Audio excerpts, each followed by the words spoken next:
Hmm. Okay, I'm back again. I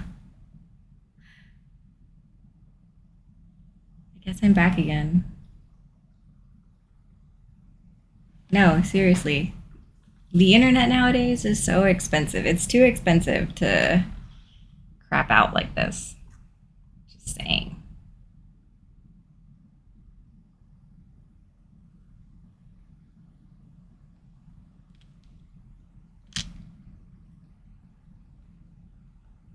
Hmm.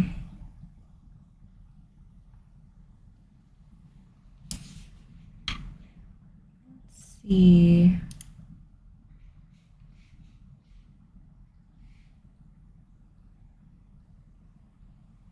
Gosh. Am I good? Hmm.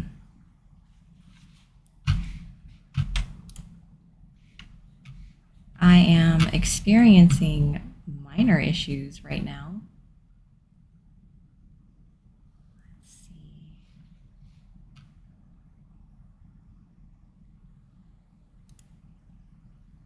Okay, I'm gonna move on. See how this goes. I keep losing my place. Um,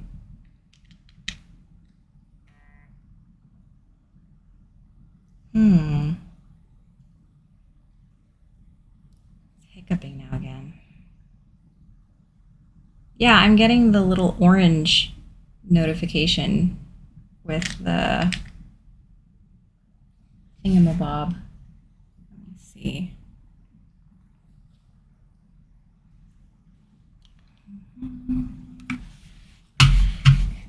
I don't even know what could be going on. Dropped frames detected.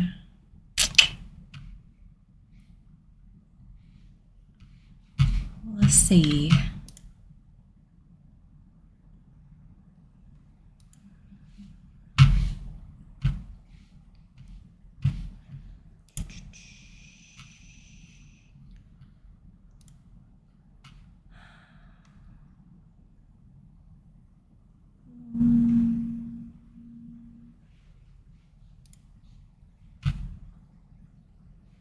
Hmm.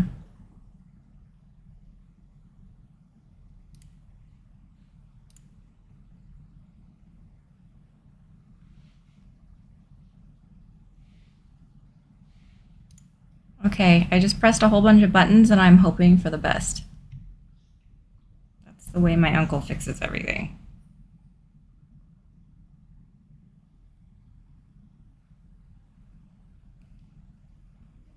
The thingamabob's green, so that's good at least.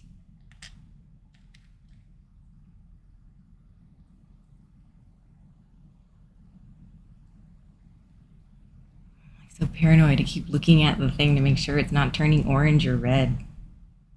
Yeah. That's the way that everyone fixes things, but they don't want to admit it, right? They're like, oh yeah. Or like, just because you're the younger person of the house and you happen to be there, you're expected to be able to fix everything. Yeah. Um, my mom doesn't live very far away from me. So when she has, and she lives by herself. So when she has like TV issues or internet issues, yeah, no, it's on me to go down there and fix it, which is fine. I don't mind doing it, but it's one of those things where like I very clearly don't really know what I'm doing, but yeah. And then like sometimes that's, well, I guess most of the time that's all it takes, right? There you go. Exactly.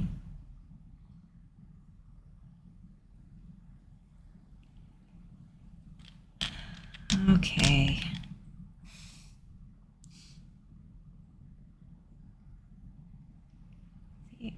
Like all those connection issues are making me like sweaty again.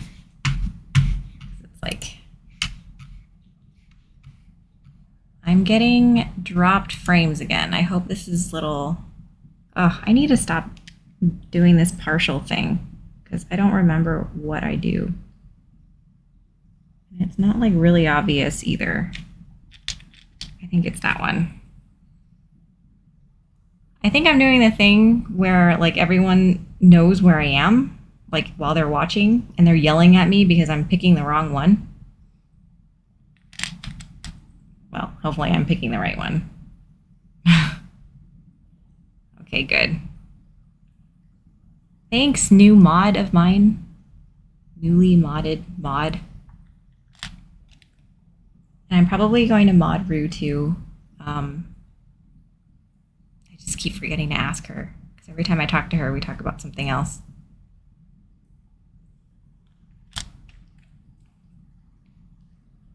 Just because you can't have too many mods, right? A ton of mods in the kitchen. So this loop station's pretty cool.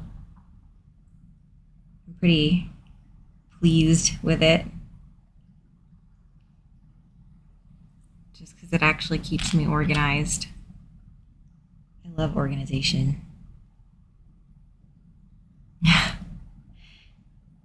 I'm sorry. I'm so sorry that your brain is melted. That is not fun. That is not a fun place to be mentally or physically. Like, I don't miss feeling those feelings, and I imagine you're feeling them tenfold because you're definitely doing way more advanced math than I've ever done.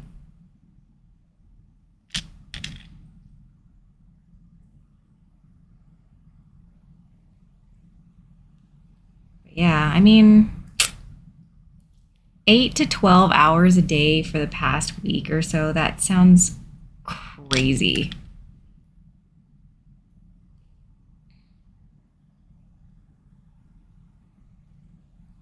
Props to you for actually going through with it.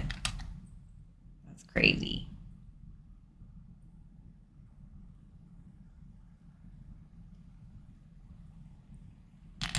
Yeah. Oh, okay. So I actually have a drink poured, but I didn't want to get to it right away, but I think I need it now. So cheers. Happy, what day is it? Happy Thursday.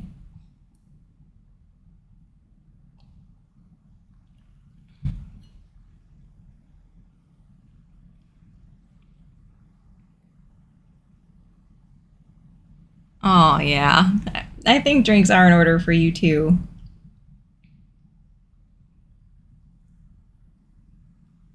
Oh, poor Ed.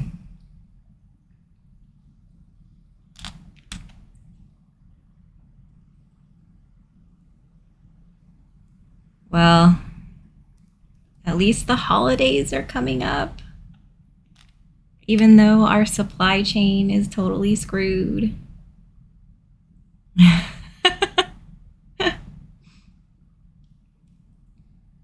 There you go. That's the spirit.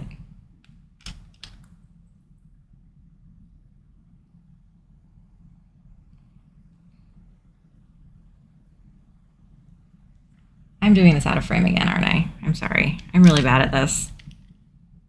Like, it's not it's not intuitive for me to lean forward and do this. Like, definitely when I'm building keyboards too, I'm definitely like hunched over staring at it.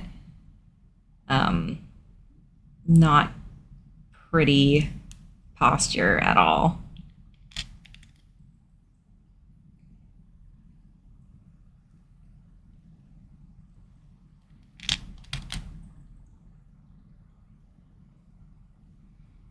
Mm-hmm.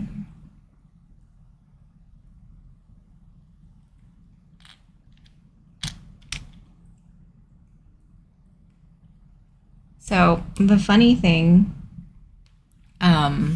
with playing Temtem, does it have a weird vertigo feel? Oh dear. Like if you stare at it too long? Yeah, I can see that now that I'm staring at the screen. And maybe I shouldn't do stuff in frame. Yeah, I need to fix this setup. because this is the first time I have the camera like this, obviously. But usually my camera is over here and then like faced this way. But, I've been watching a lot of other streams recently with other keyboard stuff. And like, these people have like professional like setups where they have rigs where like the cameras sit this way, like straight down, and it looks great and it looks really nice. But I can't have that kind of setup.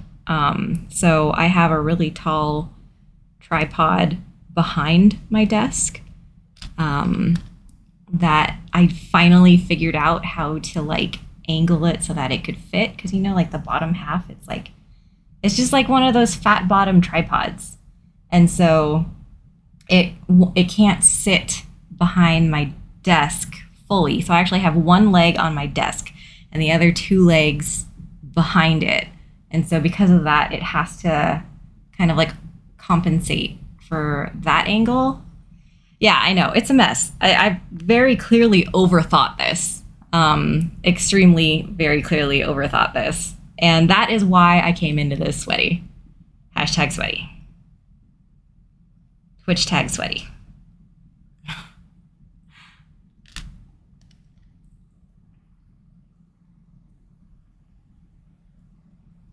Yeah, and like I don't get how people do it.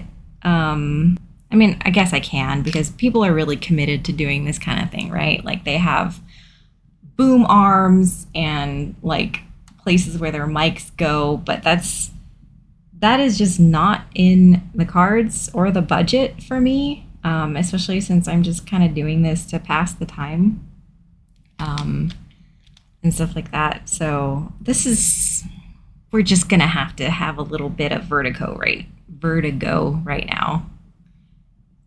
I'm sorry. I'll fix it for the next one. I don't know what I'm gonna do, but I'll do something different. Yay, Rue is here. It's okay. I preset everything up so that I could actually get some stuff done. Expense it to who? Who can I expense this to? Plus, it doesn't help that this desk is like 600 pounds. So, like, I'm not moving it. Like, this is not moving. It's not literally 600 pounds, but it's very, very heavy. And so, another reason why the boom arms don't work is because it has it has a metal frame, and then it has a wood, like tabletop, and so the side of the table is like this thick, and most boom arms can't. Like the clamp ones, like the really sturdy ones, can't fit around that. Yeah, no, I have definitely overthought this all the way through. Yeah, it's a thick boy. THICCBOI.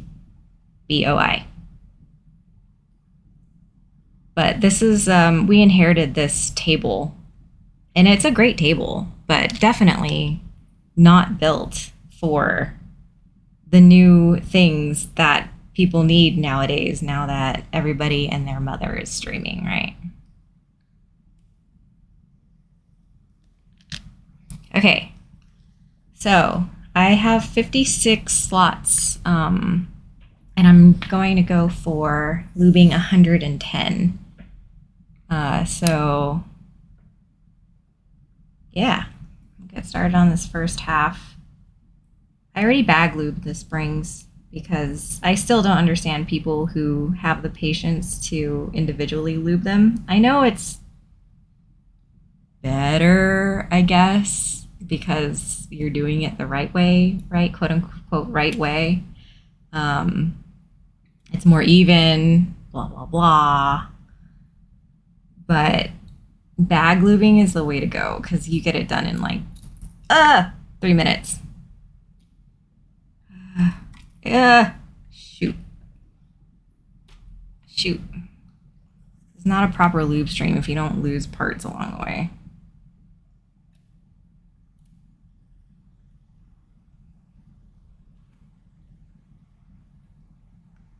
I really hate touching the springs with my fingers because I hate feeling the grease. Obviously. Yeah, it's great though, isn't it? I mean, to be fair, the camera's zoomed in quite a fair amount. Um, but yeah, it's great.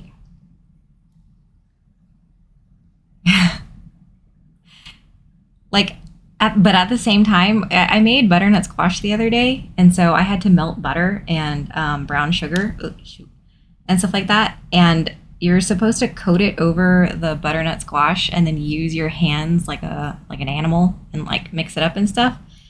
And um, I'm definitely the only person in the house who has a big enough tolerance to getting butter all over their hands, and so I get stuck with that, which is terrible. It's so terrible.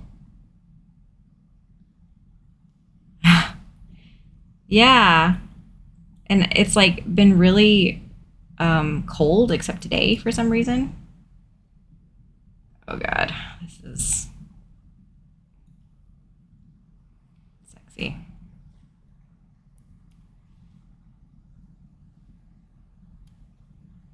Here we go. Greasy fingers.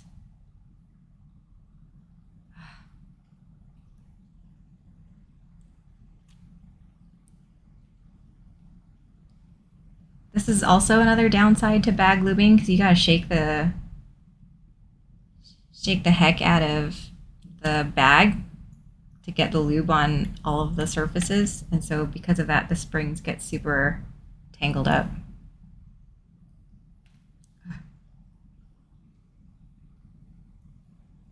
Okay.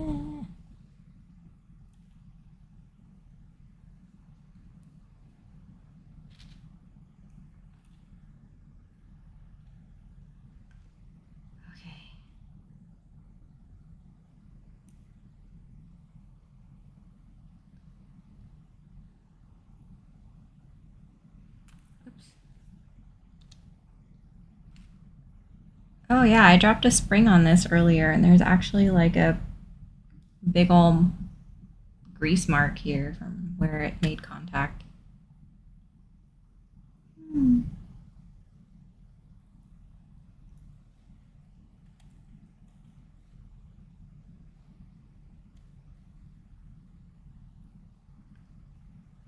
Uh, no, on the actual lube station where, because it's a shiny finish, so you can see the mark of the grease. I'll have to wipe it down. This is horrible. I always get grease on my fingers doing this. I always tell myself I'm not going to, but then I always do.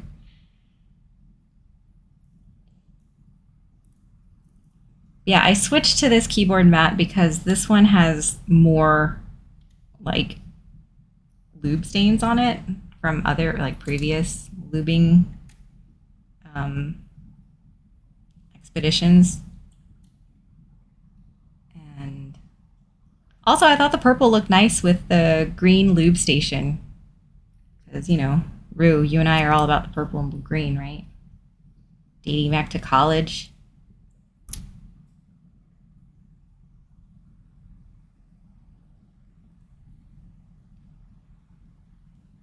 Uh,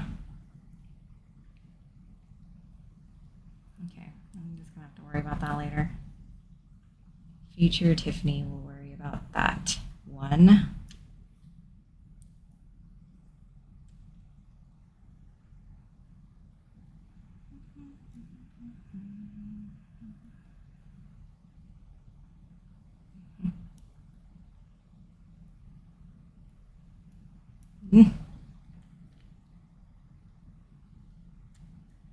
Um, so I joined a group buy on a keyboard back in March or June at some point. I don't remember.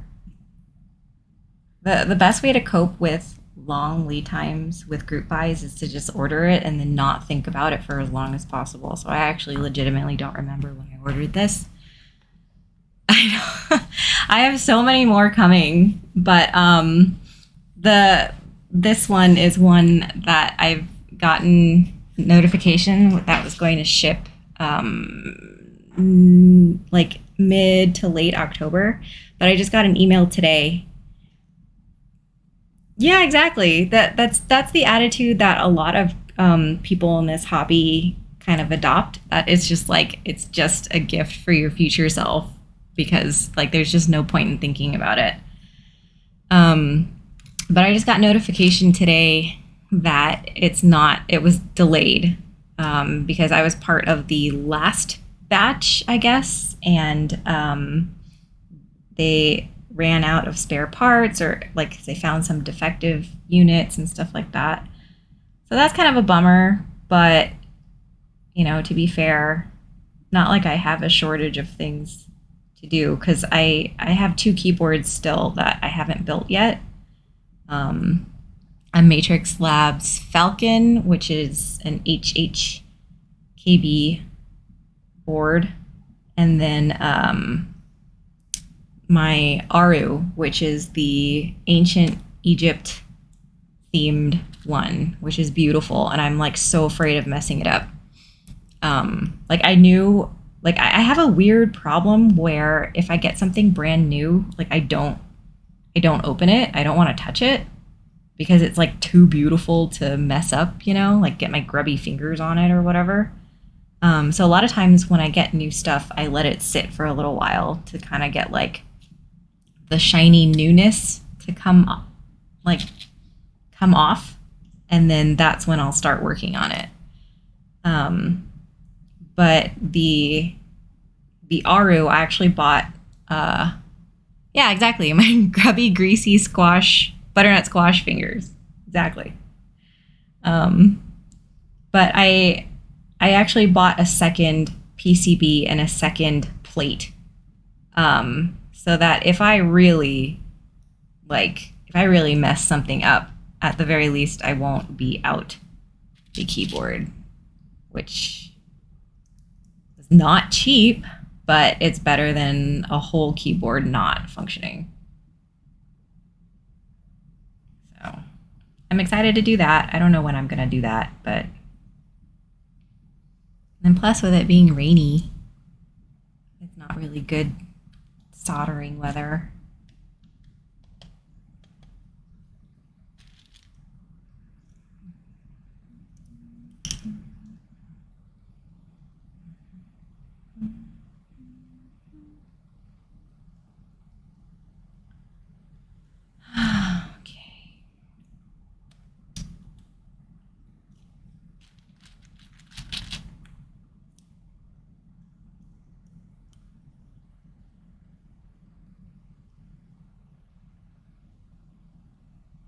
Yeah. This switch opener, the one that you got me, yeah. It's not that big. I mean, it has to be big enough to open up the switches, but it's not that big.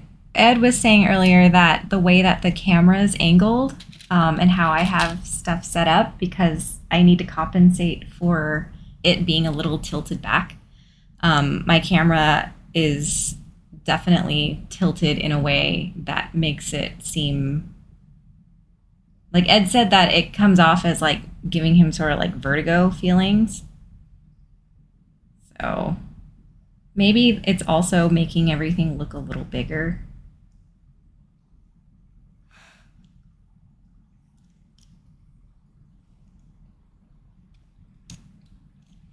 Let me see if I can focus my camera because it looks a little.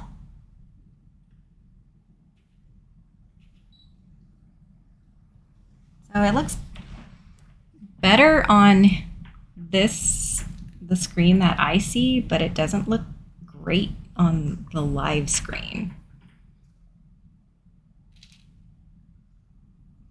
You can't really tell that well, I guess you can. I'm telling you, but the bottom housing is darker gray and the top housing is lighter gray. I actually have one of these switches that's like fully assembled.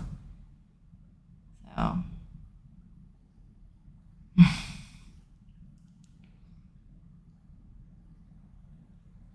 That would be a silly size for a lube station.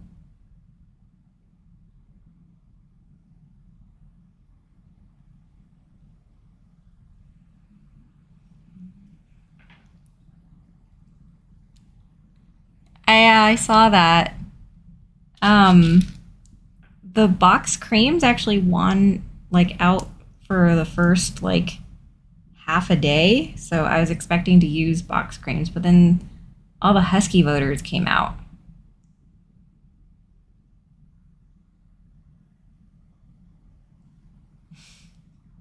The box creams were actually the first switches I ever bought. I bought those way at the beginning, like before I even had a keyboard on the way. Or, I mean, there isn't that much of a difference because they're both linear switches. So like they don't have that tactile bump. They both feel pretty smooth. Um, I mean, I'm sure there are differences for like the spring length and like the spring weight, but I don't have that on hand.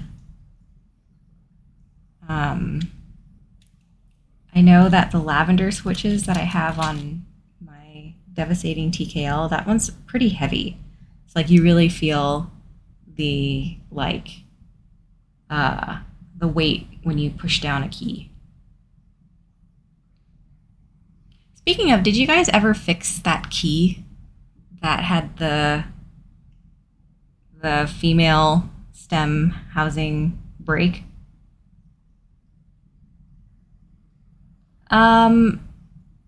No. Oh, still broken. Um, for me personally, I think that lubing is a one-time thing. It should be enough because, honestly, like, how many actuations are you going to perform on one specific key? You know what I mean? Before the loop starts breaking down or things like that. I know people have to tune their stabilizers and add more lube by using like syringes. Yeah, these switches are brand new. Brand new, and sometimes switches come with a dose of factory lubing. But when I opened these up, it didn't seem like there was any lubing, like pre-lubing at all on them, which is fine. I don't mind doing it. Like, I know that some places don't want to do it because, again, it's just one of those things that's super personal preference. And so people prefer to like do it themselves so that they know how much is on it. And then sometimes like factory lubing isn't great. You don't have to, but I know that people do. Like if it's really uneven and it's really globby and bad, or if they want to use a different type of lube, there are people who do it, and it's extremely tedious. And I feel like that's like the kind of thing that you do for like an end game thing, right? But in this hobby, there's no such thing as an end game thing. Like, yeah, like sometimes I wish I had an example, but I've seen where the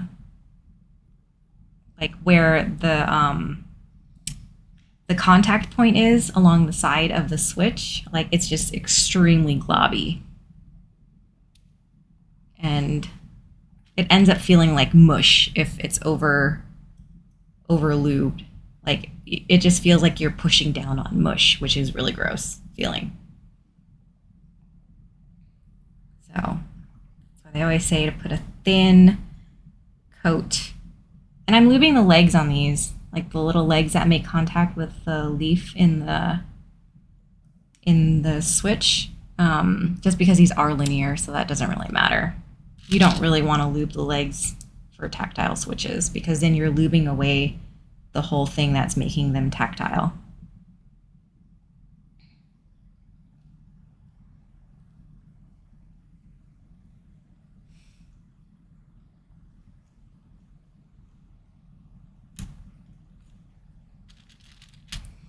I like the color scheme of these switches. It's really cute.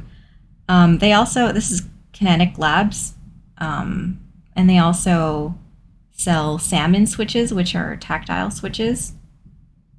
And I have those too, and I lubed and actually filmed them as well, like by myself before I started streaming and stuff.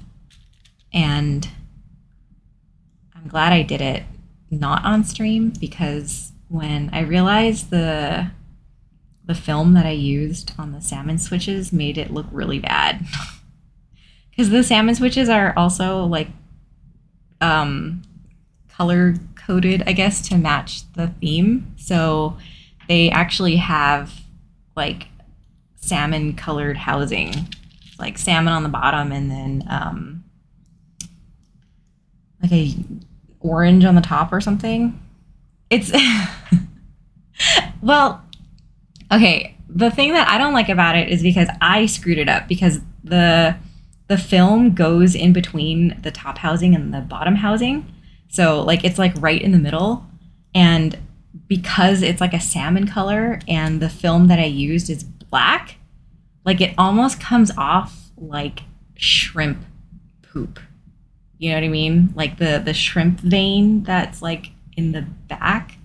Like, and that's all I think about when I see them, and I totally regret it. I wish I didn't do it, because now I don't want to use them, because I don't want to take photos and have people see that black like poop vein line. Like, it's just all bad. So much regret.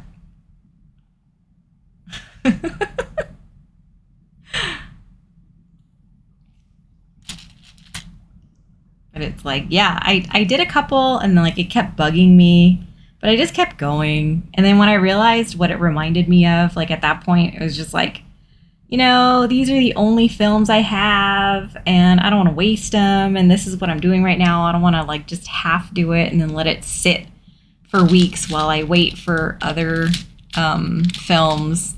And so that's just how it's going to be. And that's all I'm going to think about. If I ever put that in a board, every time I use that board, I will think about that. Ugh.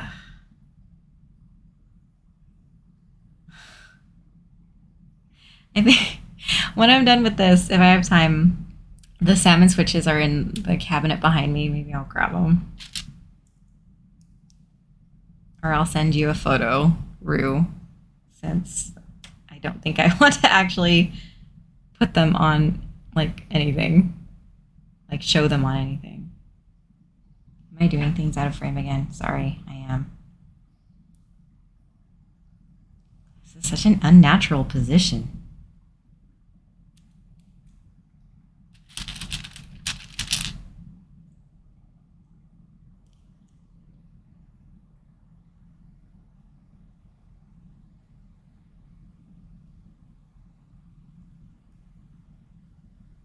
Oh, dude, that's gross. I do not thank you for your contribution. That's super gross. Like, when I was younger, my aunt, who I don't live with anymore, I've pretty much gone no contact with her for a myriad of other reasons. But when I was younger, my chore when I came home from school was to devein shrimp, because apparently we ate a lot of shrimp. I don't remember this, because why would I remember the good stuff if, you know? So I'd come home from school, I'd have a snack, and then I had to devein like, I don't know, a couple of pounds of shrimp. Like, and I would have to do this like every week or so. And so for a long time, I could not eat shrimp. Like, probably for like 15 years. I don't remember. I was a kid. So like, so I mean, you know, use a small knife. Just do one clean cut across the top and then just pull it out. Yeah. Like I could not eat shrimp for at least 15 years. And then even then, like, it would have to be heavily disguised with lots of soy sauce, or like in dumplings with pork and stuff like that. Like, I still sometimes have a hard time eating hagao. I don't know how to say that. I'm sorry if I'm saying that totally wrong, but I can't, like, I have to be in a really specific mood to be able to eat hagao in, like, dim sum. Yeah.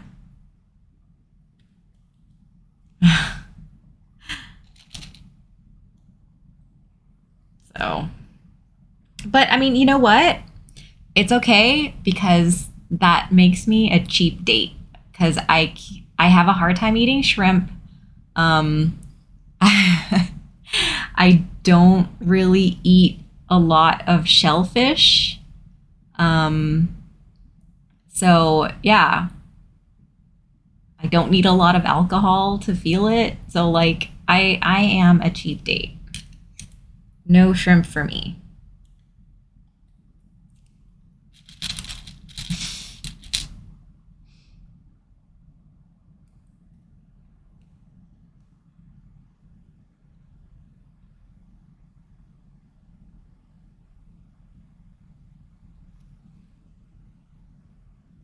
But I do still love dim sum.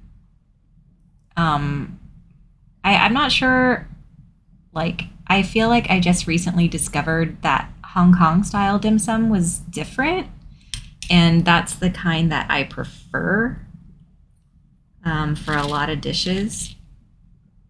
Um, so yeah, there's this hole in the wall about 2 blocks away from my old company's location, and Noli Cannoli's here. Hi, Noli Cannoli. Rue's here too. It's a whole party. Um, but yeah, we're just talking about how I was traumatized with having to devein pounds of shrimp once a week for years. So like, I can't eat shrimp, but I still love dim sum. And there's like a hole in the wall 2 blocks away from my old company's location, and I miss it. But if anyone knows the difference between like Hong Kong style or like any other style, I'm all ears, because I would love to learn about that. But my one of my coworkers made a comment about how, yeah, the stuff that I always like drool over whenever she used to bring dim sum to work. Yeah. Yeah, deveining shrimp, because shrimp has that like poop line that follows like the back of it, like that curve. And so not everyone cleans it out. So like, there's one way to do it without having to physically clean it out, and that's to get live shrimp and let them, and like not feed them anything, and keep them in kind of like a tank that constantly runs clean water through. But obviously no one's got time for that, and most people get their shrimp frozen, or from the market, already dead, I guess. And so like, not everyone cleans it, but it's definitely their waste. And so when I was younger, it was my chore to, de-shell it and cut along the curve in the back, and pull out that vein, so that when it was time to cook it, it would just be already ready and cleaned without poop in it.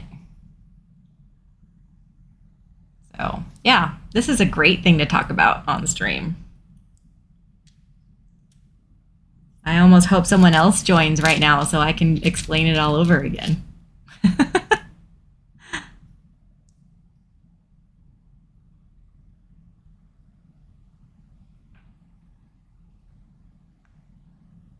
Yeah, I don't know. My coworker was saying how, like, if I want to find dim sum similar to the stuff that she used to bring to work,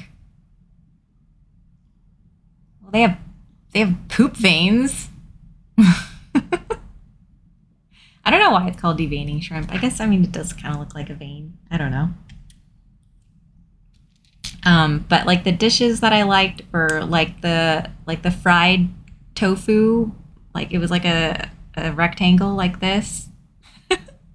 Fried tofu, but the inside was like silken, and then like there's like a lump of shrimp on top of it. That's one of my favorites. I could just sit and eat that all day.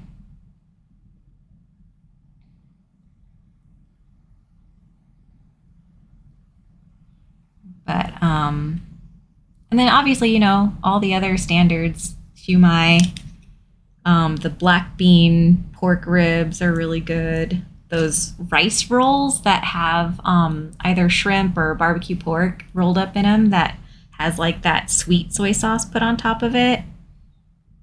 No. Yeah, I was telling Ziru or Rue. I was telling Rue that like, yeah, it definitely traumatized me, and I couldn't eat shrimp for like 15 years.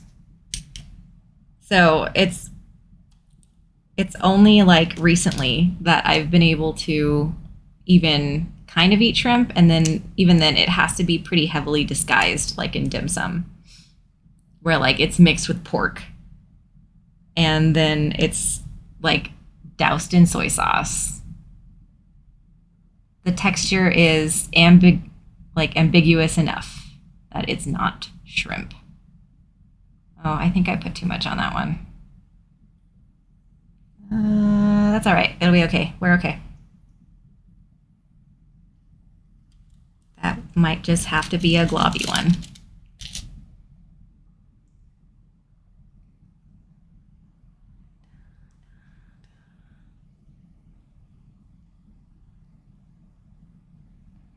Really?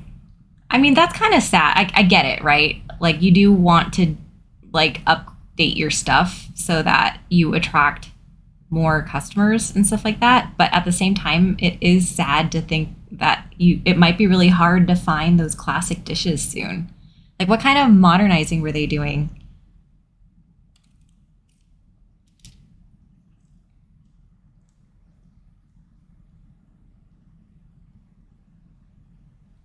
Like, if they end up trying to modernize shumai and change that, I will riot.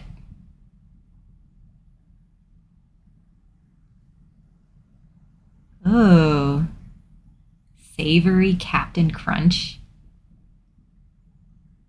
No, that doesn't sound good.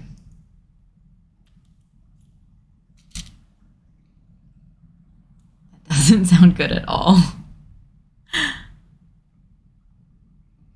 But like there's this Mexican food place, I guess taqueria, um, also by my old work location. Yeah, no, that definitely sounds really confusing. Um, but like they have so many like reviews, and I've heard anecdotes from coworkers and stuff about how their shrimp burrito is just the best. Like they have amazing shrimp burritos, but I can't bring myself to try it, even though I'm sure it's delicious. But that just sounds like that sounds like the texture of shrimp would be front and center. Then I think you need to come down. It's actually because my old work location was in Union City, and so this taqueria is actually in Union City. So I actually wonder if Ed knows, since he has been in that area. Um, I'm curious to know if he actually knows that place. I don't remember what it's called. No, I know a lot of restaurants. I don't remember. I know exactly where it is, but I don't remember what it's called. I'll have to, if I can find the listing, I'll send it to you. But it's definitely one of those taquerias where it's like the parking lot is just terrible. It's like in a corner. And so like there are hardly any parking spots. It's totally a hole in the wall. So that's how you know the food's really good, you know? Ooh. I don't know what street it's on, but I know how to get there from my work. I could tell you the turns, but I can't tell you the street names. I think it's like off of the freeway. It's like shoot. What is that freeway exit? The Hayward one. Noli cannoli. I don't know if you're from California. If you're not, or at least not from the North Bay, you have no idea what we're talking about. And I'm very sorry about that. We're pretty much talking about the East Bay in the Bay Area. Dude, I don't know. It's by the Costco, I guess. Like down the street from the Costco. The Hayward Costco, maybe? I'll have to find the listing and I'll send it to you. Because we're not going to get anywhere. And I'm really bad with street names. And I'm also really bad at directions. Like literally I get really turned around really easily. I feel like this is my kryptonite because I am clearly capable in other areas. Yeah, but like, yeah, that's true. So then it works out in my favor that I can't remember street names anyway. Like literally, I can tell you how many lights to go down before you need a turn. And then landmarks to turn next to.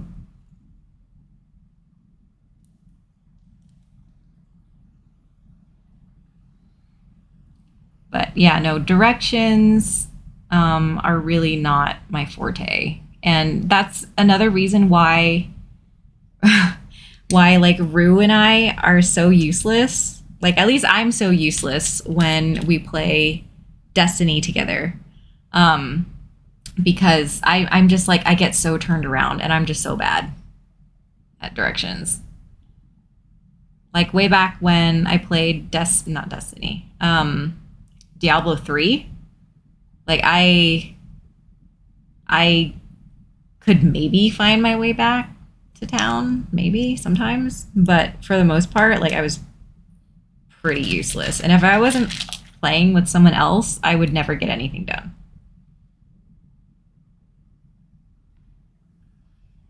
But it's fine because I happen to think that I'm a pretty good shot. That's just gonna have to be.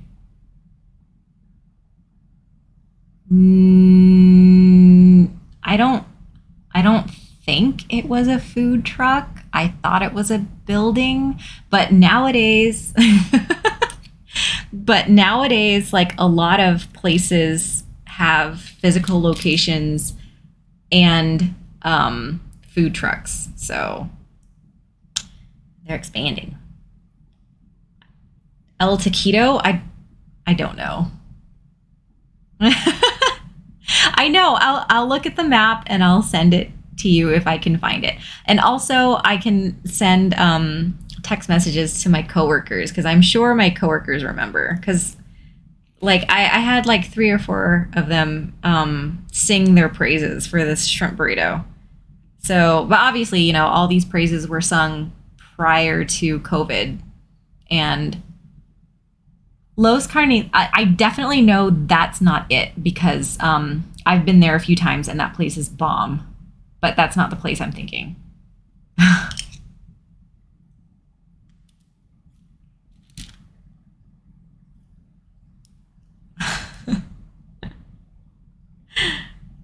No, I mean again, like I hope I'm not hyping this up too much because she is on the case.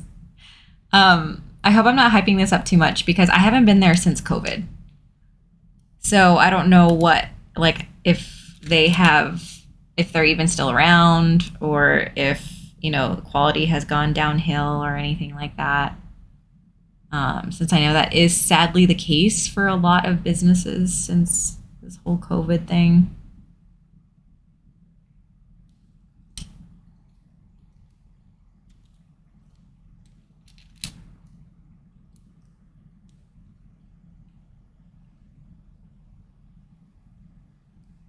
I can just, I'm not seeing you, Rue.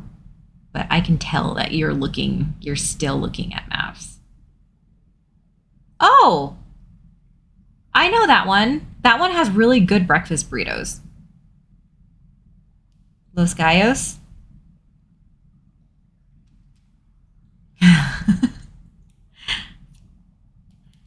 But I think there's another location that is closer to my house. Like a number 2. Like it's called that number 2 or something. But I don't know, maybe I'm getting the name confused. Yeah, no. I find it absolutely offensive when Oh yeah. But I find it absolutely offensive when they put potatoes in breakfast burritos. I think that is wrong, and I think that they should be fined if they do that because that's not the right thing to do in a burrito at all. It's not wrong. So are you saying that you are Oh no. Oh no. You like potatoes in your breakfast burrito? Ed. Ed. I think I'm going to have to demod you. I don't think I don't think you can be a mod on this channel if that is how you feel about breakfast burritos. Like I'm really upset I found this out about you. Anyway, really quick sidebar. Here's the sound of the Husky Switch pre-lubing. If you can tell the difference. Here it is post. So, okay, no, I totally agree. I love potatoes and I love sour cream. I put sour cream in my mashed potatoes. Okay, sour cream, melted butter, heavy cream. Okay, good. I'm glad you can hear the difference. But potatoes do not belong in a breakfast burrito. Okay? Okay? That is not right, man. Potatorous? Oh, are we doing the whole potato thing again? Discussion. Why? Because it's too dry. It's too dry to put in a burrito. You just need to focus on the beans, the eggs, the chorizo. Like, the potatoes just take away from it. And I'll happily eat them on the side, but it's just like, okay, I know I'm gonna say something probably really controversial. But I don't think French fries belong in burritos either. Like, I also think that is wrong. Okay? I have a hard feeling. Like, I feel very strongly about this. Like, that is not cool to me. I don't actually... Am I meant to put this on while it's still in here? Yeah, no. No California burritos for me.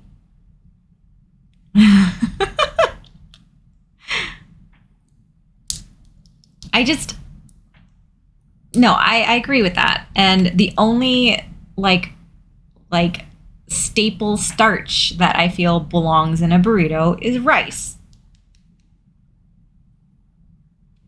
No potatoes, no fries. Like, and no, like for real. I am a huge mashed potato person, and I am the mashed potato person.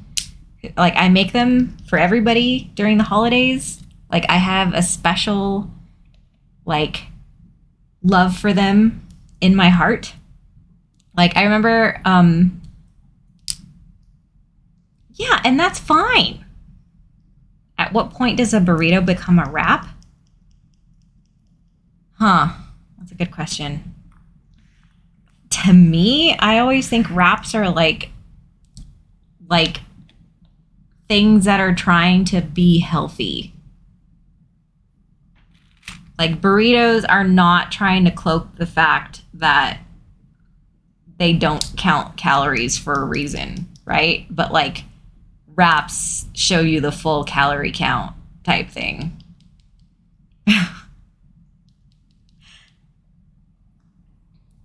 Okay.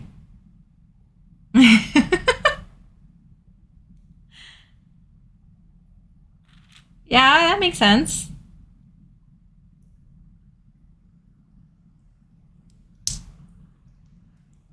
But like, no, you can't wrap. Mm. There you go. But no, I'm still gonna say no. No potatoes in a fully wrapped burrito. That's not cool, man. I'm like really happy with how this sounds. If that is hearable.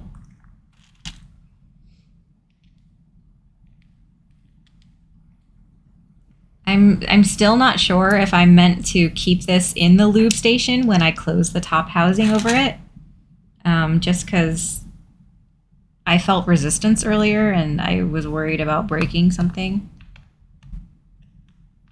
I don't think I can. I think I have to take it out.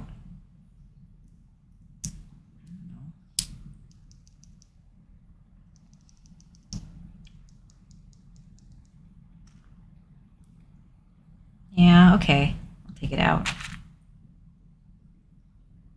But I am very excited to put this on this next board.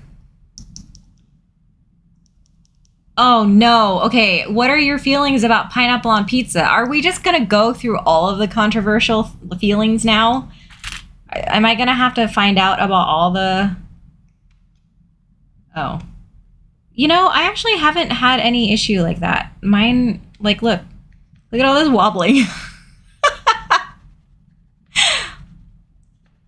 The housing's actually staying in quite nicely. And this wobbling and wiggling is very cute to me. Like a bobblehead. Yeah.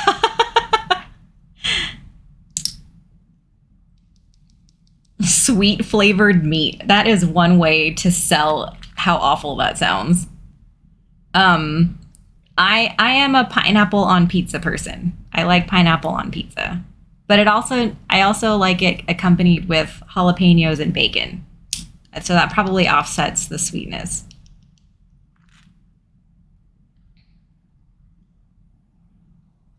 Rue, I need to know. Have we discussed this? Are you a pineapple on pizza type of person?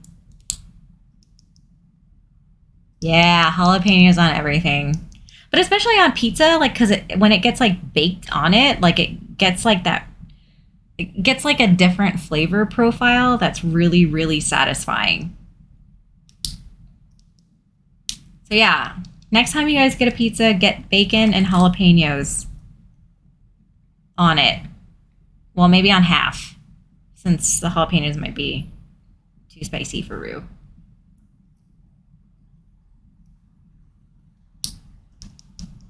I'm still waiting on Rue's opinion for pineapple on pizza.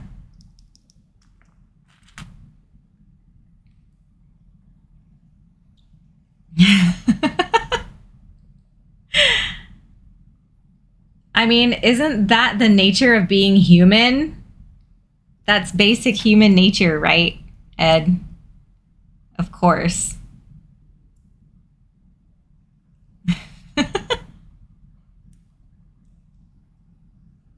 Oh, this is backwards. Hang on.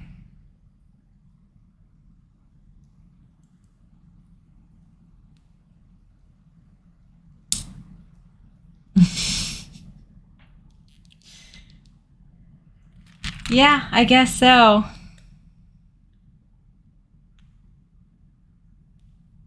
Yeah. One of the like kind of things that my family does when we go to Hawaii, obviously we didn't go last year, but the last few years prior to that we went, like it was kind of tradition to go, and one of the first meals upon arriving to Hawaii is to get Kahlua pork pizza. And that had I think that had pineapple on it.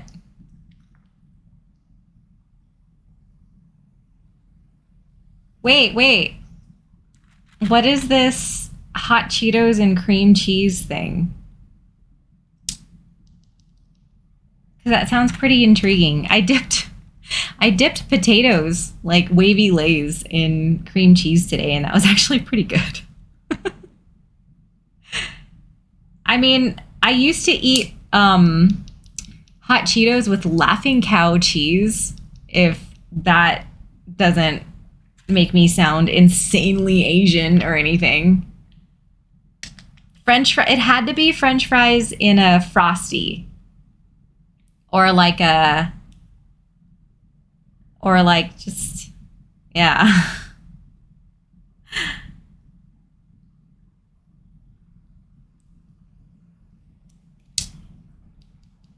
Oh my God. You know what? I've never actually tried chili crisp on ice cream, but I have seen the suggestion and I kind of want to try it.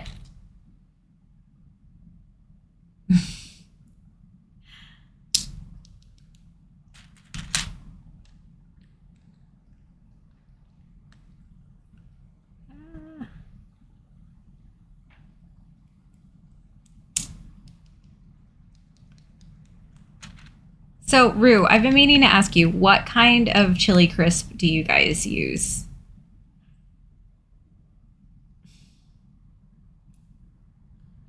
Hot Cheetos and goat cheese. Goat cheese is so good.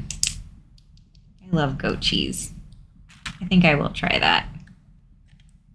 It's just dangerous because, like, I can't keep hot Cheetos in the house because if they're in the house, like, I eat them. Like, they're gone. But have you guys like found the like 2X hot Cheetos? Because those are really good. It just has like extra spicy powder and it's delicious. And it's like I can literally sit there and eat it and then suddenly the bag is either half or all gone and then I feel disgusting. It's not that bad. It's worth a try, especially if you're dipping it in something mild like goat cheese or any kind of cheese, really. But I mean, I've noticed that it's been harder to find because I used to only be able to find it at Safeway, and then that disappeared, and then I've only been able to find it at Target, and then I haven't seen it in a little while. I'm worried it's discontinued. So I heard that Trader Joe's has a chili crisp that's pretty decent. Oh, okay.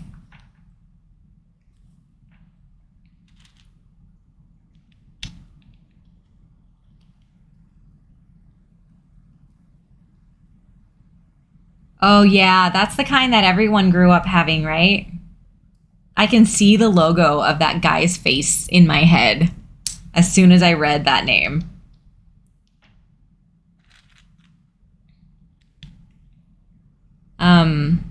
And then, but yeah, I actually found another one that is so good, and it has like that mouth numbing thing too about it. Isn't it a guy? Oh God. Oh God. Is it a lady? I'm gonna feel really bad. Okay, don't ask me. I always get. Oh yeah, the Flyby Jing. That's the one that we really like. We have like jars of it in our pantry because I'm worried about running out, and I always stock up when they have their 20% off sales. Yeah, it's the overlay. Is it on this side? Yeah.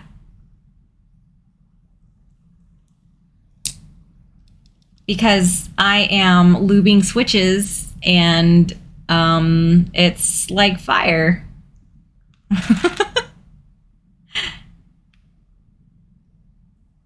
Okay, now I just feel like a terrible person. I'm sorry. It is, if it is like, okay, clearly it is a woman. I'm sorry it's a woman and I thought it was a guy. Yeah, the stream is fire. Lubing switches. Blue fire.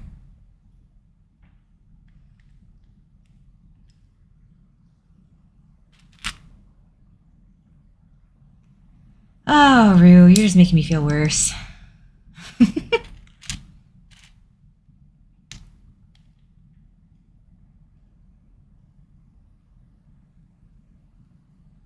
So once I close all these up, I'm only halfway, by the way.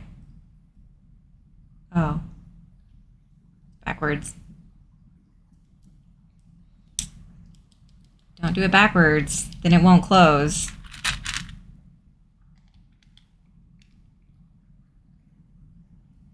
Wow, because of sauce.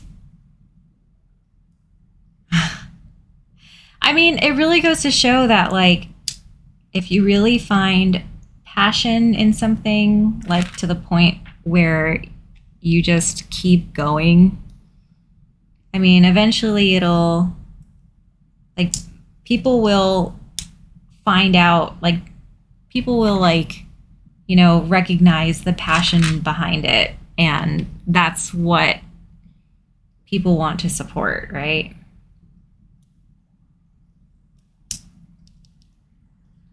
That's the thing I love about, like, the keyboard community. I mentioned this last time about how, like, I want to support want to support things because, like, I see that these people are so passionate about it. Like, it's like these are small groups of people putting together these group buys for, like, keyboards and stuff, and they're actually, like, seeing it through. Like, they want to like put forth a quality, like, piece of rectangular metal, and, like, it's so fascinating to me when I came across this community that there were people who were so passionate about this kind of thing. But I think that's really cool. Clones of mobile games. Yeah, there are a lot of people who love to clone. Um, Definitely. There's actually an issue right now going on. Is he seeing a lot of the toxicity? I mean, you know, there's a lot of toxic people in every community, right? I have been very lucky to see and, like, be a part of, actually, at least the people who are really passionate about it. But I wonder if it's more like the content creation side and not so much like the development side. What's 2048? I'm not familiar with that. Oh man, that sounds depressing.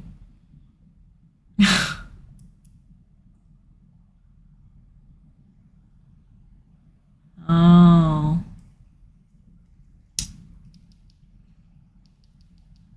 Oh. Yeah, no, I've never heard of it. That's really sad that the guy who invented it never saw any money from it. Oh, now I'm sad, guys.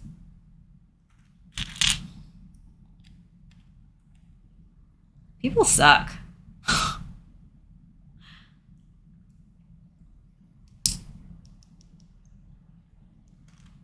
Well, that makes me more sad.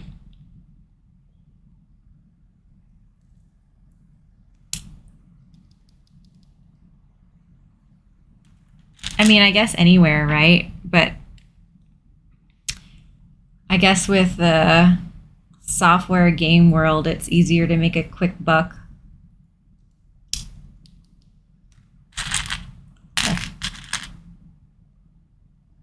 A mahjong set? I don't even know how to play mahjong.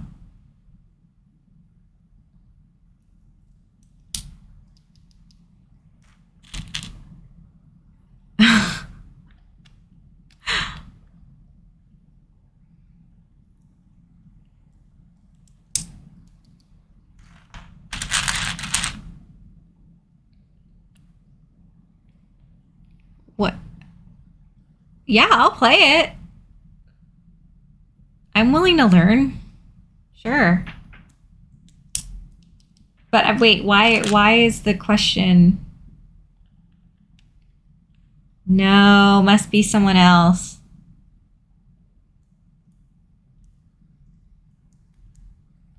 Oh.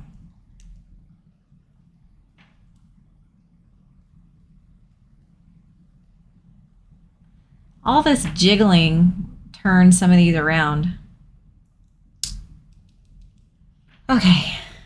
So we are pretty much halfway done. Let's get this set up.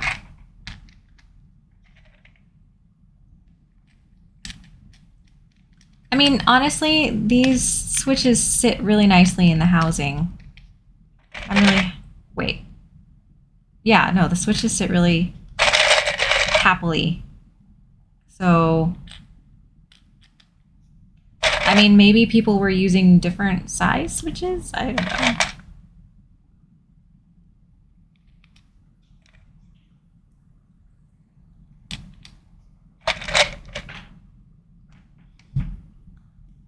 Oh, so to like whitewash it?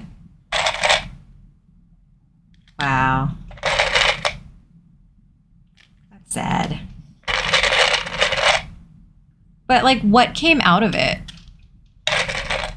Did they at least like stop?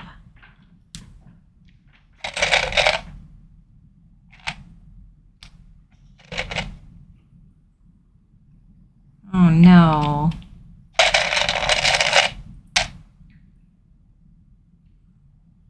Just rage?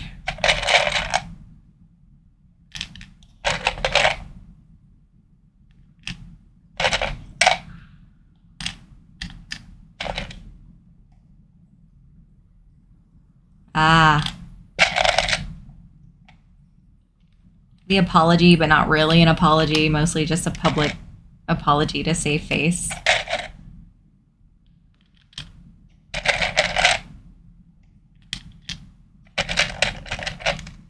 Oh, that's terrible. I hope people aren't buying it.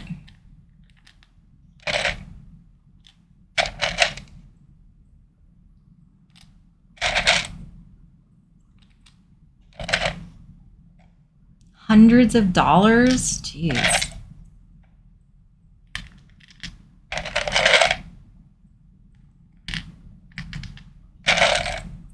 $300? That's crazy.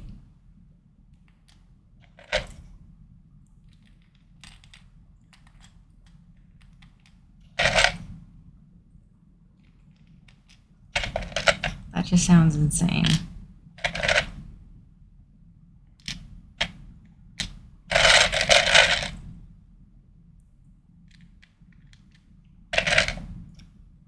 Let me see.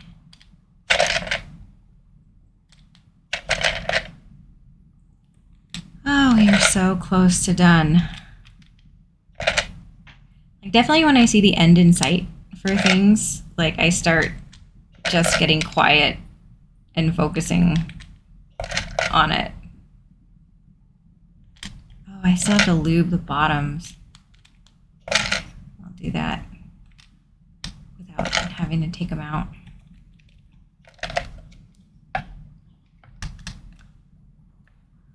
Okay.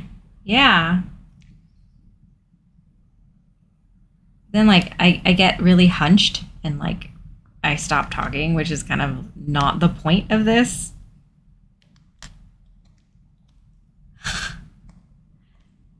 It's satisfying because like they look like even, nice.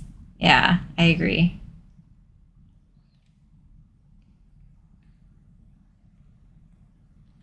Ah.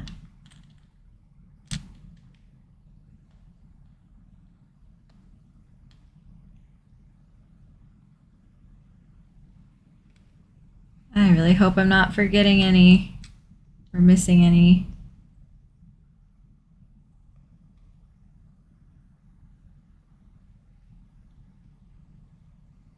Dang. Now I wonder like what your brother has encountered for the like toxic side of this. Clearly, I'm naive. Um, but I definitely see a lot more of like the artisan side. So like those people are like hand making their stuff, and like they love reposting other people and their work and stuff. Oh yeah, maybe. Like gatekeeping too. I could see a lot of gatekeeping.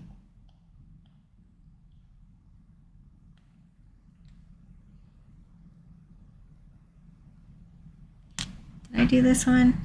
No.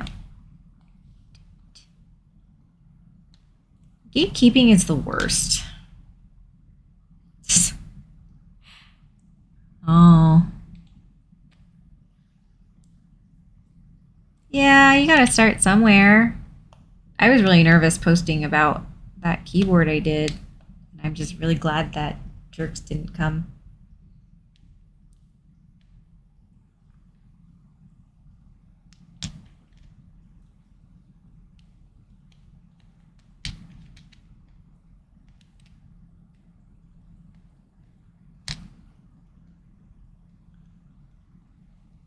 Okay.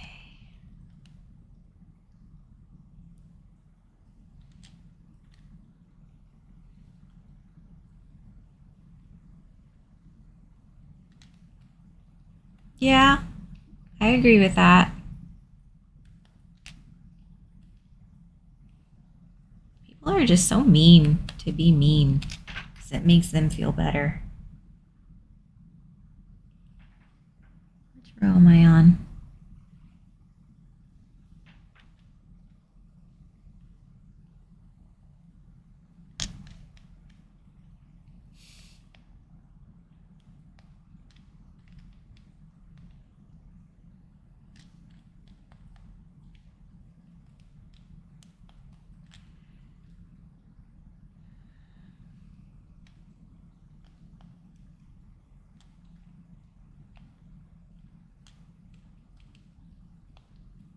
I had this drink next to me and I keep forgetting about it.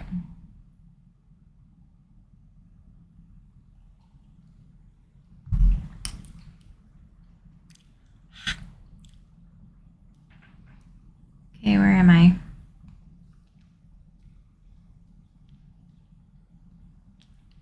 You know, having this loop station is actually really great because the first batch I did, I picked them all up and did it and then put it back down. And that was not efficient. But actually, like leaving them all in and doing it this way is like, this is like mind blowing to me right now. This is so much faster.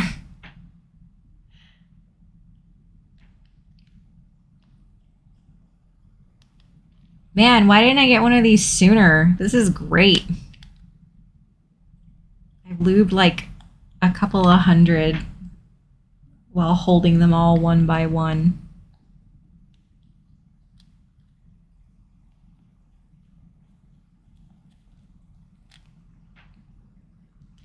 You know, funny story, I post. Yeah, exactly. It is like, oops, having an extra set of hands, holding them in place. So I post the previous streams of like when we play Temtem on YouTube. And there's like someone who's really, really nice who always comments on those videos and is like really into it apparently. Because they all like they comment with like tips and stuff, and they make comments that make it really clear to me that they've watched the whole VOD. Yeah, it's like really, really nice, and I can't believe that like people would be willing to watch that long of a video of us doing like nothing but commenting to like provide tips and things like that. Like it's just really nice. Oops.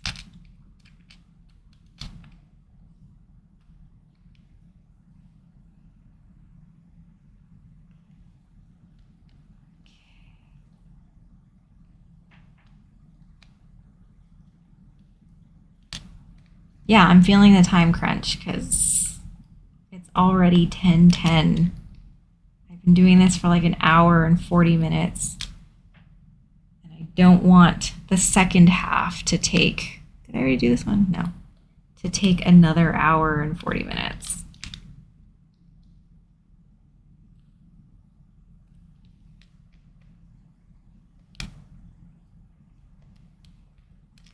Okay. Some springs. I am so glad I opened these ahead of time near the end of my workday. Because no joke, if I hadn't, I would honestly probably like just be starting Lubing the first set.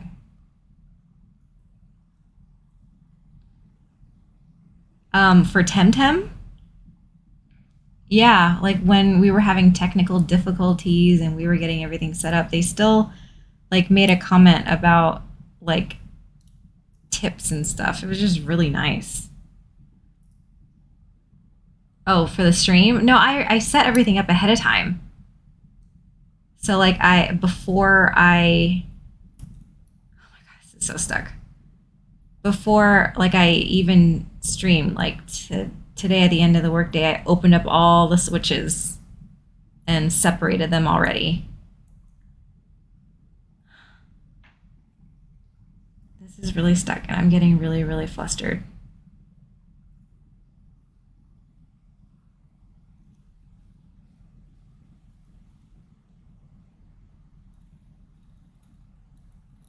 Okay, I'm gonna ignore that for now because I can feel myself starting to get like sweaty because I'm so frustrated.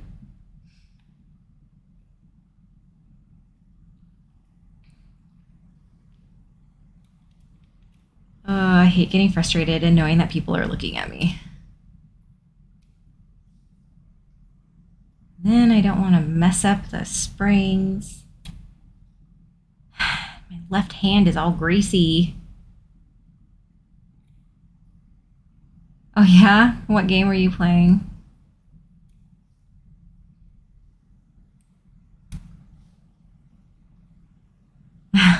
Yeah. See.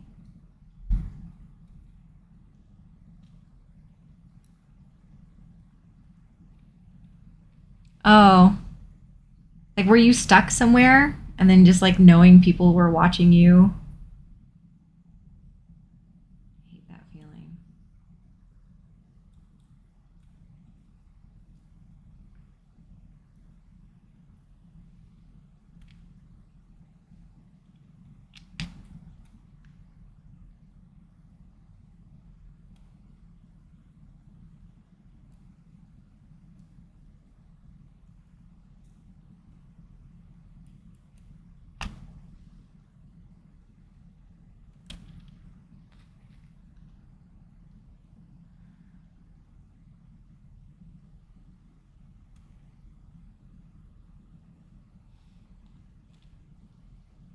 Oh. Yeah. I'm sure. Oh, those are really stuck.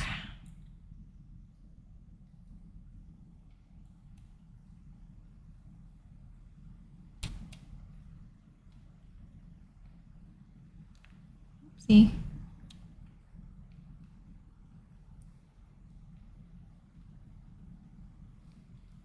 Yeah. No, I totally get that.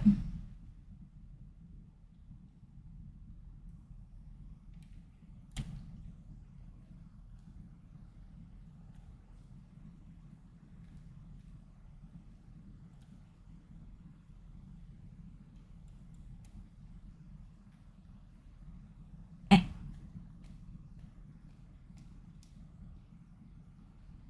oh my god.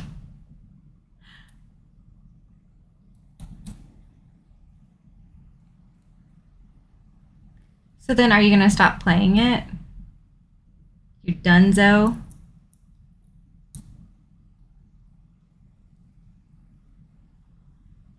How is this so stuck?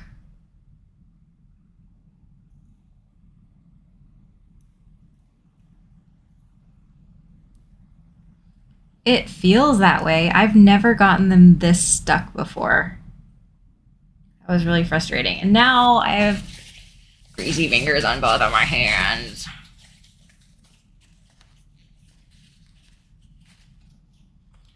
Well, I mean, I don't blame you. I wouldn't.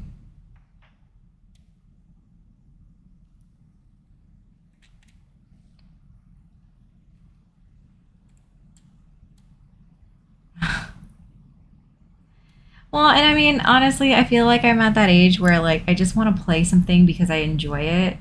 Like definitely tried harder when I was younger, but at this point, like I'm looking for something enjoyable to pass the time, not something to get me super frustrated.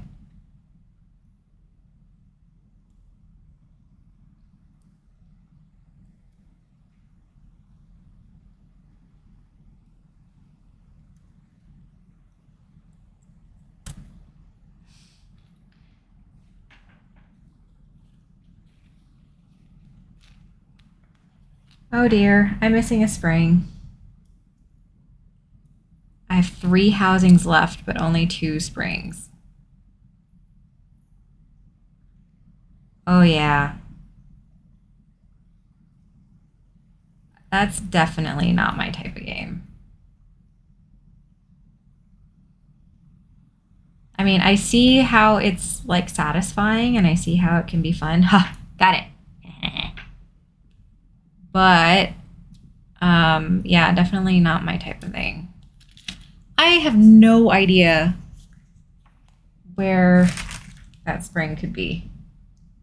In here? It is not.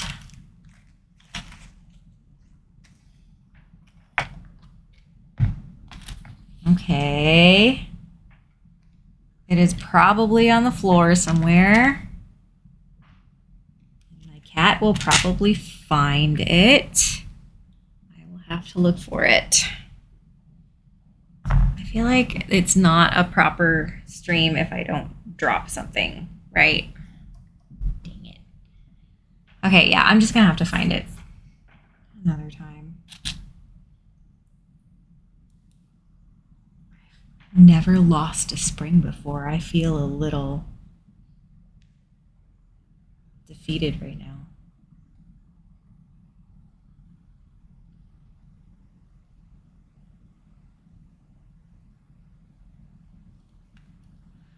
Ah, well. Yeah. It's probably like it doesn't help that like it's light gold and my carpet is kind of like a beigey color. Kind of getting the feeling I'm not going to find it. Bouncing to escape, but this is its destiny. Okay, this is what its point is and what it needs to fulfill its existence. So it is not fulfilling.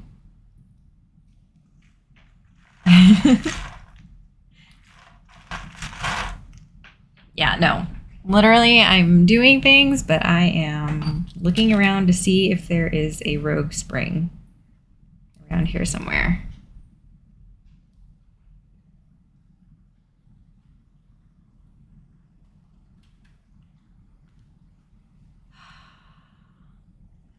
Boo. Keep forgetting. I need to be in frame. Sorry.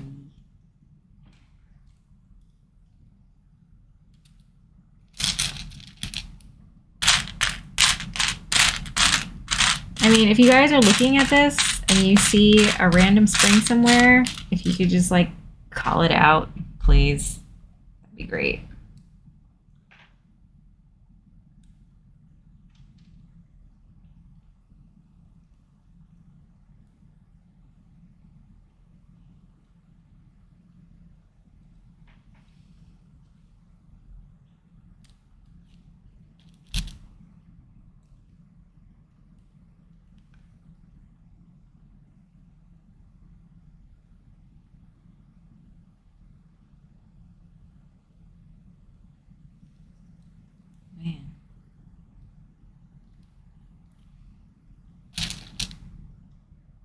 Oh my God.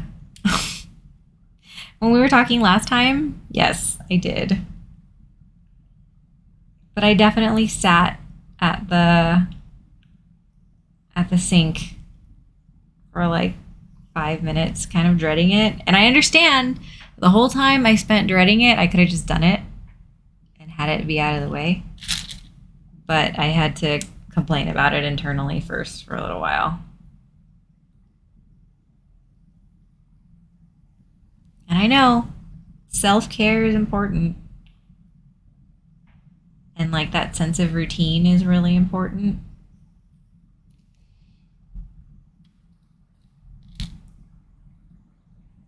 Like definitely at the beginning of the pandemic when we were all sent home from work and stuff, like, it was kind of hard to keep, oh, sorry, not in frame. It was kind of hard to keep like the days straight, right? Because it was all the same all of a sudden, and no one knew what to do. So like there weren't standard meetings. Like now I'm just trying to make sure I stay in like any kind of routine because that keeps my days straight.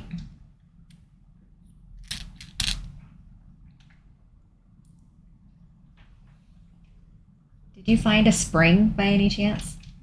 No. Okay, never mind.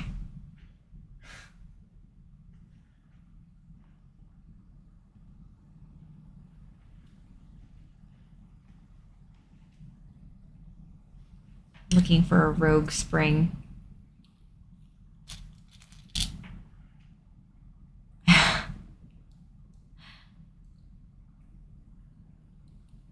Oh yeah, I mean, I feel like things last long enough. I trust preservatives for a little while, right? You found it! Yeah. Yay!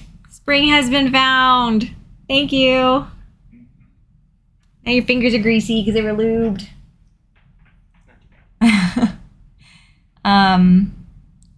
Yes, his hair is getting long because I want to get professional photos done. Yeah, there's probably cat hair on it, but that's just life. And so I want him to get like a real haircut instead of a buzz cut from me so that it looks nice. But we're both definitely playing chicken at this point now, trying to see who's going to hold out the longest and who's going to be the most stubborn about it.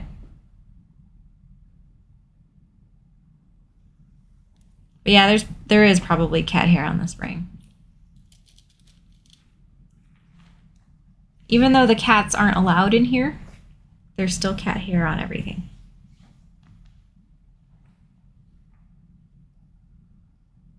Oh no, just to have, because we never did, like, we've never done professional photos, and I think it would just be nice to have, like, personally, just because, like, I mean, okay, I get why people do it, but I'm definitely not interested in doing the whole holiday cards with professional or like family professional photos. Mostly because I know that I don't really care when I see them come in the mail. So, like, I don't really want to put forth that effort if I am sure that other people will have the same feelings.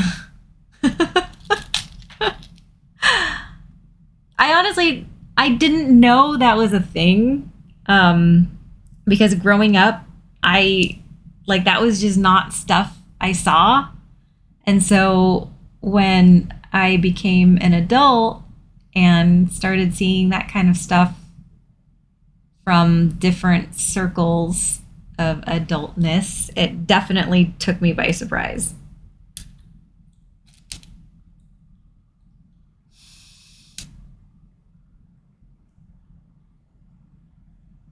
But yes, until I was an adult past college, I did not know it was a thing that people did.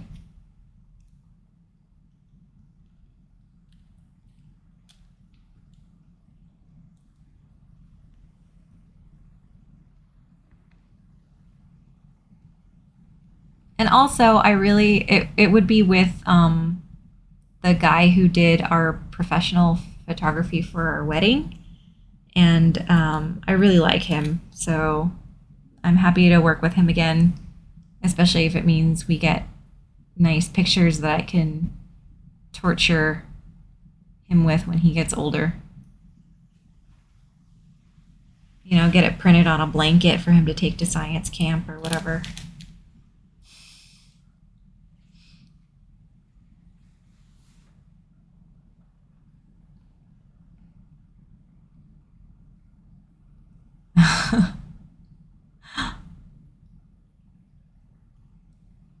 Yeah, exactly. A pillowcase with your family's face on it to take to science camp. That won't get you stuffed in a bin or anything.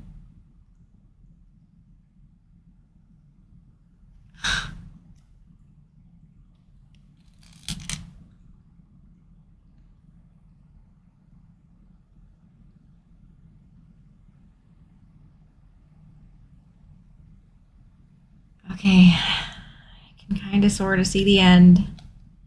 It's especially nice knowing that I don't need to lube the top housing. Again, one, unnecessary. Doesn't really make a big difference. And two,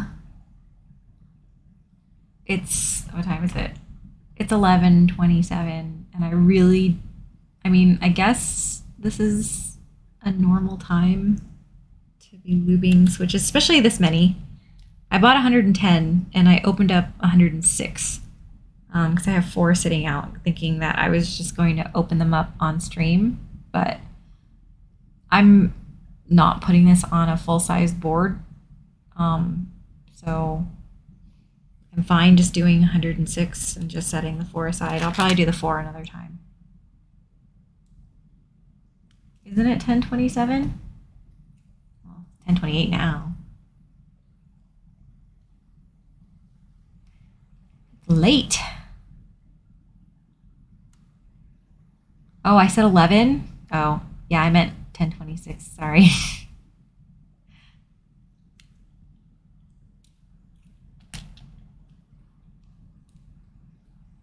It's funny how when your brain is thinking about one thing. Oh, yeah, that's happening in like 2 weeks, right? The time is changing in 2 weeks, and you get to fall back, which means you get an extra hour unless you have young children. You don't get to get an extra hour.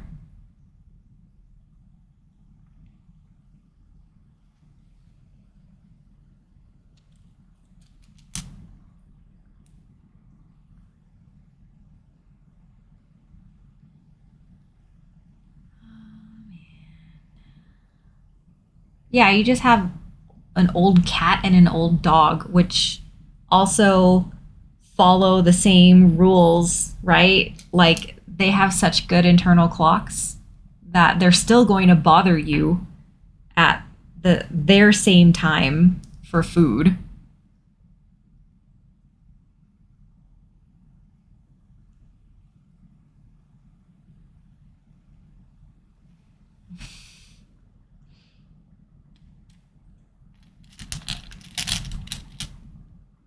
Oh man. Weird with his food? Why? Is he thinking he's deserving better food now that he's grown most of his hair back?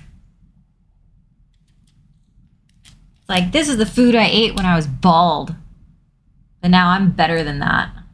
Give me food for now that I have a luscious mane of hair all over my body.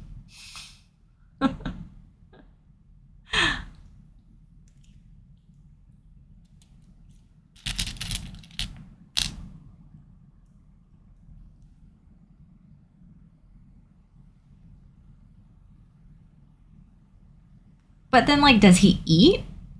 Like, at all then?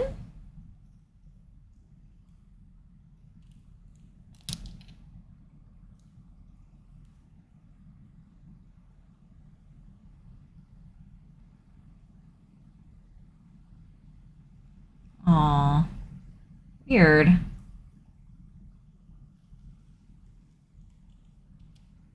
Oops. Did that work?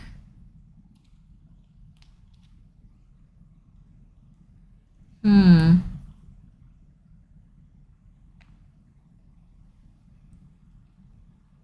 Man, so much effort just to get him to eat.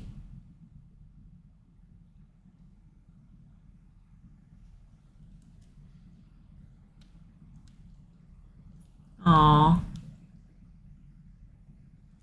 That's not a good sign, right?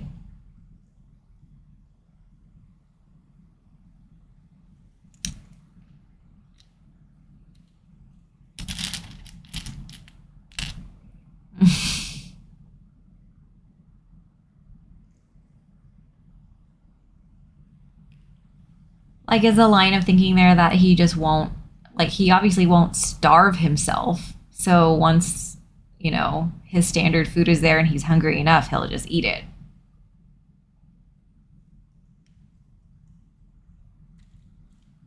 Wow.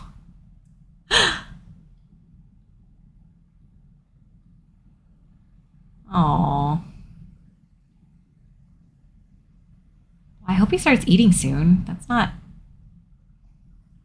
That's never good behavior, especially for an older dog.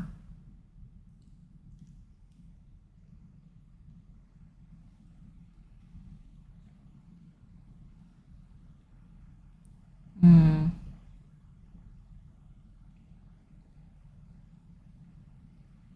Like the timing of like trying to put food in his mouth when he's yawning.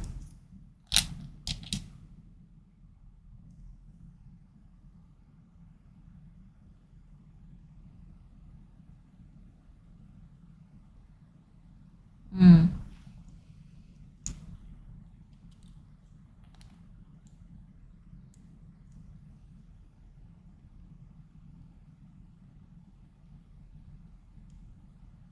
One-ish. Oh, wow. That is kind of alarming.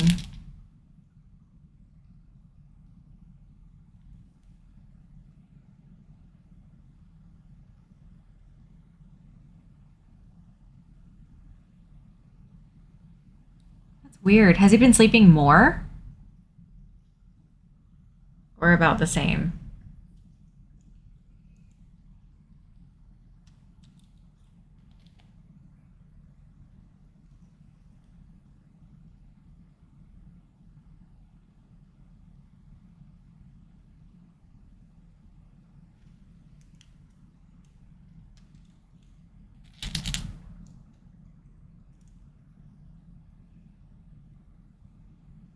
Oh. Oh, man.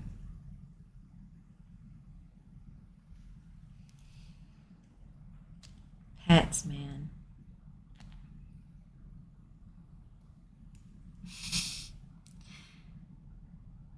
I mean, pets are a big part of our lives, right? Loki got into some packaging. So, like, we have figured out that he is, like, in the same way that, like, there are truffle pigs, he is a foam cat and he can sniff out foam from anywhere. Like, even if it's in a box that's partially opened, he'll know, okay? He'll know that there's foam in there. Um, but so I made the mistake of leaving foam out because I am foolish. And he took it. I didn't know he took it, but he apparently took it downstairs and gnawed on it, chewed on it, ate it. Ate it. Yes, ate it. And I didn't find out until he tried to bring it back upstairs and got stuck in the little cat door of the baby gate that we have at the top of the stairs. So because he was trying to get it in the long way, like it just kept getting stuck in the door. And so that was when I realized that he had been gnawing on it for goodness knows how long. Half of it was gone because he ate it, and the other half was smushed down to like a small size and drenched in cat drool. Yes. So, I mean, I tried, like, I looked in his mouth and he didn't have anything in his mouth. And he ended up spending the weekend. Yeah. He ended up spending the weekend in the litter box a whole bunch, and then, vomiting. So that was great. And now I'm definitely being way more careful about where I leave my packaging foam. Yeah, he's gross. He's a gross cat. I'm just glad it didn't get, like, there wasn't something worse. Because he did have, like, part of his intestines removed, like, a few years back. I think 2018. So he's missing, what, like 8 to 10 inches of intestines already. And that was a really, really, really, really, really, really, really, really, really, really, really, really, really expensive vet bill. And so, yeah, no, it's always him. He's a dog, basically. He is the doggiest cat I've ever, like, seen or had. And then the other cat is, a cat. Too prissy. He'll come near you, but kind of just, like, stay far enough away that you can't touch him. But the other cat is my cat. He likes to be on my lap when I work. But Loki's the dog cat because he sits outside the room, like when we're getting ready and stuff, just crying because he wants to be around us. Like he'll meet us at the door when we get home and stuff. It's a sweet cat dog. Dog cat.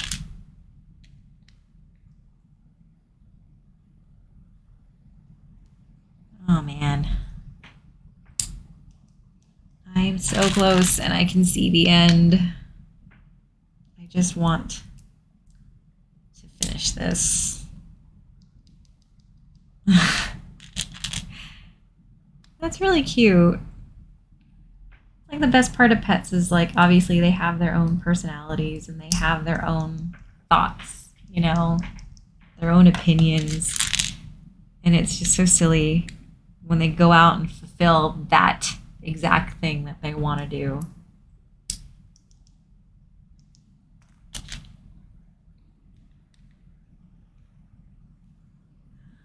This way.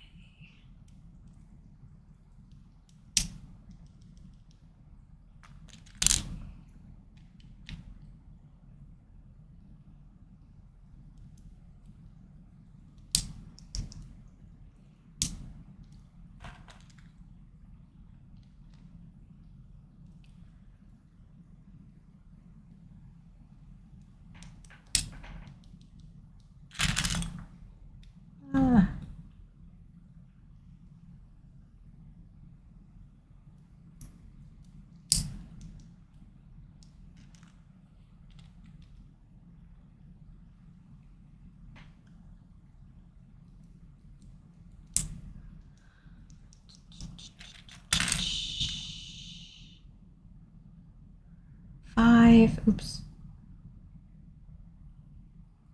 7, only 35 left to close.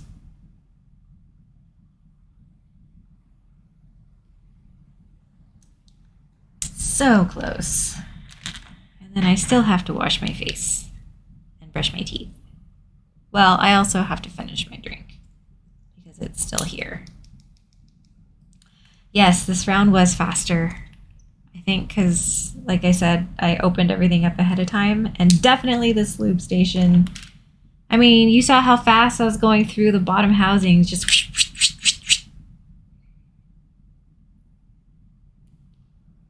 I really don't want to. But I do have to wash my hands really carefully because I definitely feel the grease all over my fingers.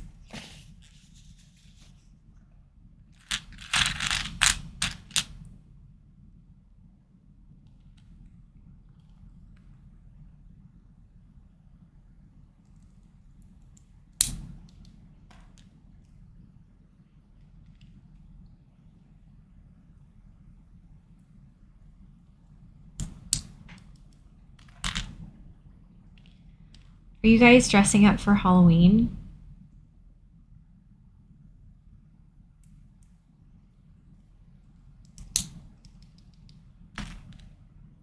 I used to love Halloween. Halloween used to be my favorite um, holiday because I love dressing up for Halloween. No, I mean, like, there aren't really Halloween parties. I mean, you don't really want to go to any Halloween parties. You know, this year the It costume is going to be a Squid Game character. Do I still have the Han Solo costume? I don't think so. Like the individual elements were all like regular clothes that I would be willing to wear, but I think they all ended up getting donated. Yeah, like I guess with something like I feel like the feelings towards Squid Game have been pretty like polarizing, I guess. Like people either really, really, really like it or they just like really don't. Um, you know, after the shock of the first episode.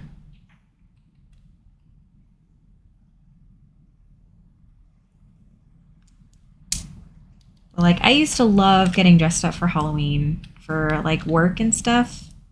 Like there was one year I was a giant chicken where I just like wore a bunch of like feather boas, like white feather boas. And I felt so bad because the guy who like the our janitor at our work like ended up just following me around all day because he had to like scoop up all the feathers that kept like shedding off of my costume. That was a great year. It's sad that I don't know, there just aren't occasions to really feel like dressing up, I guess, anymore.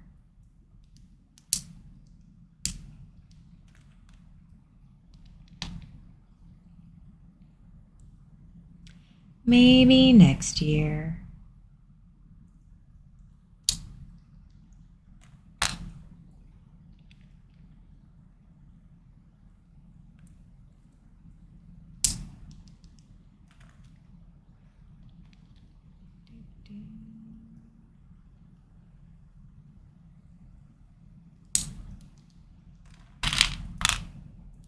Oh, so close. Look at this. Look at this. Look at this. So close.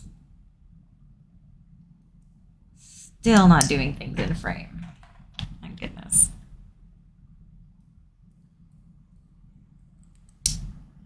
Oops.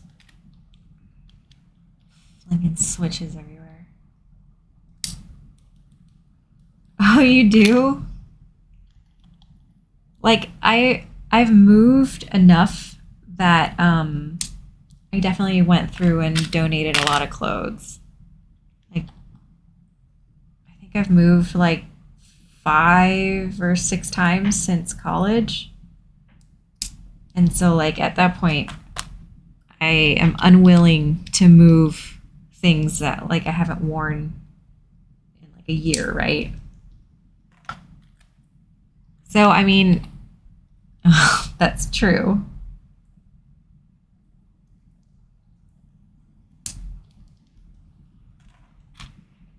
And I mean, I do miss when we'd have like big groups, because then we could do big group costumes. There are pictures. I'm surprised Rue hasn't shown you. There are lots of pictures.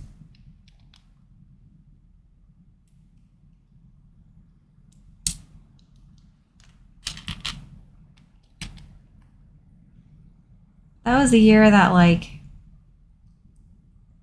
there was a bunch of us, right? There were like 6 or 8 people in our group who joined the theme, the Star Wars theme.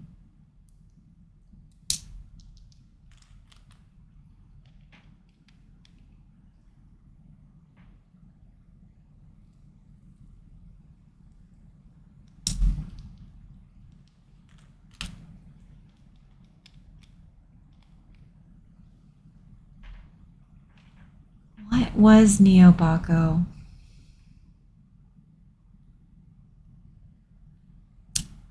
Was she there that year, or was that the year she was studied abroad?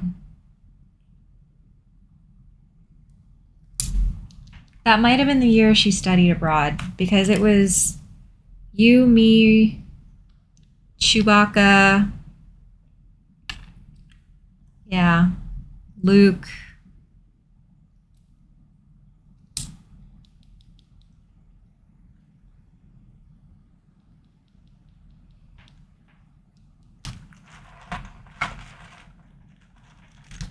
Who was Yoda? Was that, what's his name?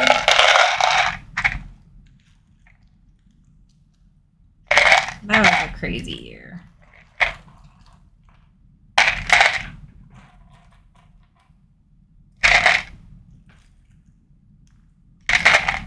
Oh, yeah, you're right. I forgot he was Yoda.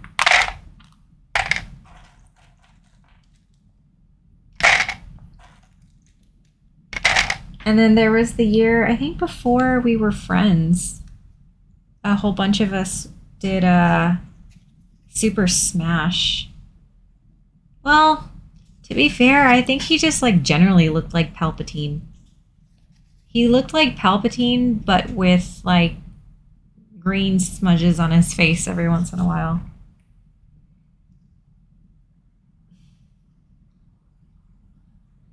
Were we friends the year that a bunch of us did Super Smash? I don't remember. Like when we were Super Smash characters for Halloween. No? Oh, darn. So that was also when I lived in that awful house.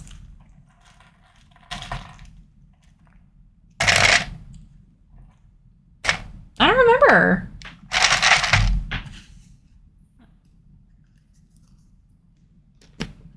No? So here we have 106 fully lubed Husky Switches with the matching Husky sticker. That is so cute. Yeah. And it's done at 10:49, which is a little earlier than last time. There's also a salmon one too, like a cute salmon sticker that came with the salmon switches. But yeah, well, thanks to you guys for joining. I enjoyed the. I'll send you guys a picture. But thanks for joining, and I really, really appreciate it. It's nice being able to chat with you guys while I do mindless lubing work. But also, Rue, thank you again for the awesome lube station and everything. Obviously, you saw how much quicker it was. I don't know why I didn't get this sooner, but I really appreciate it. Thank you so much. So yeah, if we don't chat soon, then I'll see you guys on Tuesday, right? Either Temtem or Destiny.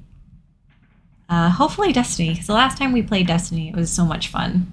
And I felt like we made some really good progress and everything.